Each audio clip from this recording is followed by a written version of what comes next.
পান্টোস এটা কি ধরনের ব্যাটিং? মাঠে দলের ব্যাটারদের বাজে ব্যাটিং দেখে গ্যালারিতে বসে মেজাজ হারিয়ে গালি দিলেন প্রীতি জিন্তা। প্রথম কোয়ালিফায়ারে আজ আরসিবির বিপক্ষে আগে ব্যাটিং করতে নামে প্রীতি জিন্তার পাঞ্জাব কিংস। শুরু থেকেই আরসিবি বোলারদের তোপের মুখে পড়ে পাঞ্জাবের ব্যাটাররা। যেখানে দয়ালের বলে ক্যাচ দিয়ে ফিরে যায় প্রিয়াংশ আরিয়ান, সেই যে শুরু। এরপর বাকিরা ছিলেন আসা যাওয়ার মাঝে। ক্যাপ্টেন আয়ারও ছিলেন আজ ব্যর্থ।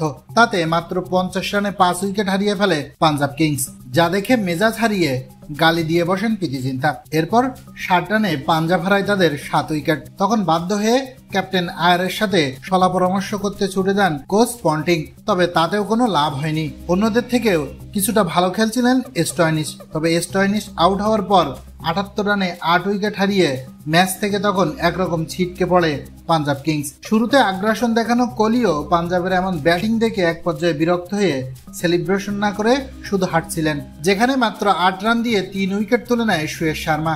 আজ পাঞ্জাবকে রীতিমতো চেপে ধরেছে আরসিবি। পাঞ্জাব ব্যাটারদের কোনো সুযোগই দিচ্ছে না তারা। প্রতি বছরই আসর দুর্দান্ত শুরু করেও শেষটা ভালো করতে পারে না পাঞ্জাব কিংস। এবারের আসরেও তার ব্যতিক্রম হবে না, সেটা আর বুঝতে বাকি নেই।